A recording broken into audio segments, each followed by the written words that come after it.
Everybody, Peter Zeihan here, coming to you from the Naval Postgraduate School in Monterey, California. This is where a lot of naval officials go for their mid-career training on issues of security and energy and technology, international politics, and on and on and on and on. And I just gave a lecture here, which was a lot of fun.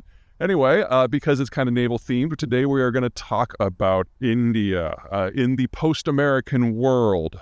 We've already covered a few other regions, and India is one that comes up as a significant power that is not going to be suffering many of the negatives that we're going to see sweeping the world.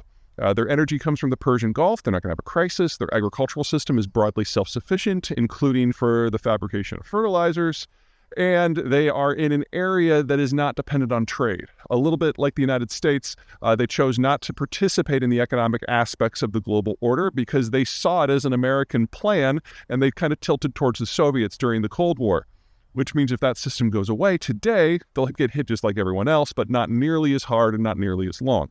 So what does the future of India look like?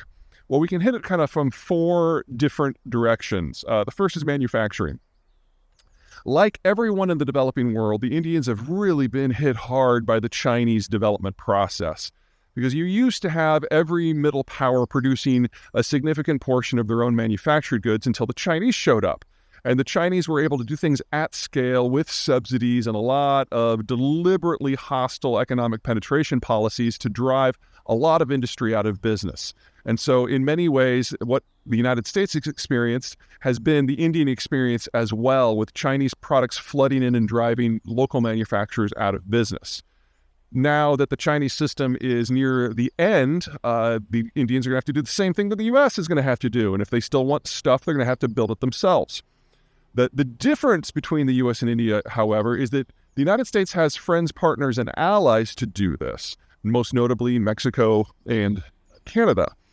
India doesn't have anything like that. The states that are on its borders, it has a broadly hostile relationship with Pakistan, obviously being the most significant and the most extreme. But there really isn't anyone else they can lean on. Now, luckily, the Indians have a very wide range of skill sets within their... Sorry about that. One of the weird things about mid-career training is the dudes that aren't married decide to use their time here to purchase themselves a very loud car. Anyway, Indian manufacturing.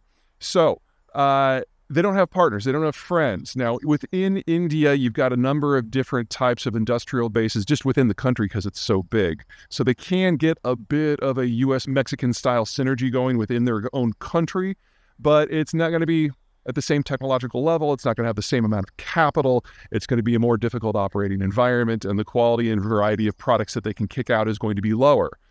So you can have a country of 1.5 billion people that becomes a global manufacturing superpower, but only produces for the Indian market. And this sort of breakup of global manufacturing is going to kind of happen everywhere, but India is the emblematic example of what it's going to look like. Second, demographics. India is a relatively young country, but not as young as some people think it is. When Indians talk about the demographic dividend, they look at all these people that they have that are under age 40, and that is very impressive. But it's not all sunshine and gold. The problem the Indians have is the same as everybody else in that they started industrializing and the birth rate plummeted. For the Indians, that started about 35 years ago. So they've got a pure pyramid at the top, and then you hit the 35-year-olds and it goes straight out. And we'll include the demographic picture here. And now what that means is they do have this period of hypercharged growth, because when you have a lot of people aged 20 to 45, but they don't have a lot of kids, instead of buying diapers and paying for preschool, they're buying cars and they're going on vacation. And that generates a lot higher octane growth. It's more productive. It generates more money for the economy, has more supply chain steps to support it, and generally get a very robust economic growth experience. The problem is whether or not the birth rate can stay high enough to sustain that in the long term. In the case of India, the birth rate hasn't dropped nearly as fast as it has in places like, say, Japan or Korea or China or Germany. But it is something to keep an eye on. But even in the worst case scenario where the current rate of decline holds, you're not looking at the Indians being in, say, a German-style economic imbroglio within 40 years. So worst case scenario, the Indians have a good 40-year runway ahead of them. And that's a lot of time for things to go wrong, but it's also a lot of times for things to go right. And if any country can kind of have a bended curve on the demographic situation, a country that is as large and diverse and as stable as India is probably where it's going to happen. All right, third, let's talk strategy.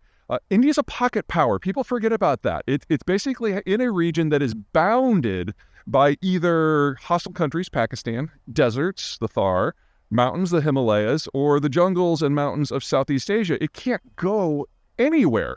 And even if it were capable of conquering every country it borders, that doesn't appreciably expand its economic footprint or improve its strategic environment.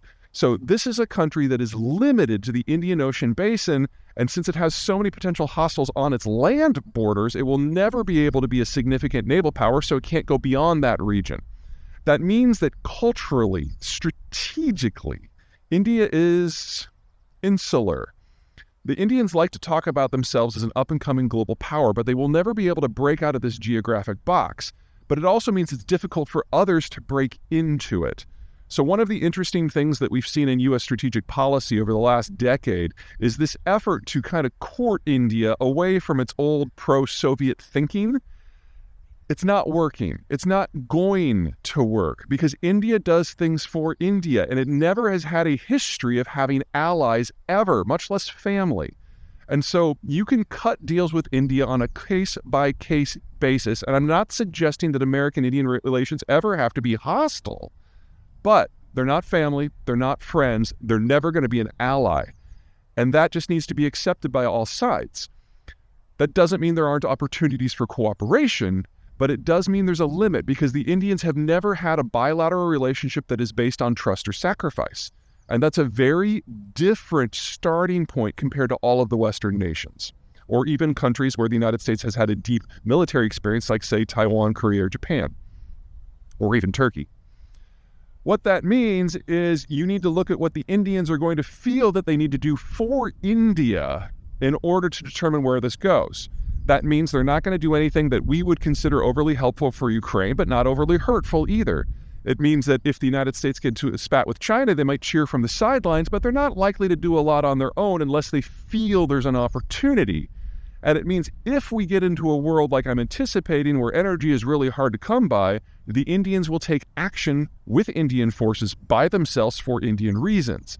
And if I was in the Persian Gulf, I would not be worried about the United States or China or Japan or Britain or France. I would be worried about India because they're very close. And India is one of the very few countries that could get to the Persian Gulf in force if they wanted to. And it's difficult to imagine any country, with the exception of maybe the United States, being able to even theoretically inhibit them in that process. When will that happen? We have to have our energy crisis first. So far, the Ukraine war hasn't triggered one. So far, the Chinese with their Taiwan tactics haven't triggered one. But it's probably only a matter of time because the United States no longer has forces in the Persian Gulf in force. All right. It's going to be a fun show. You guys take care.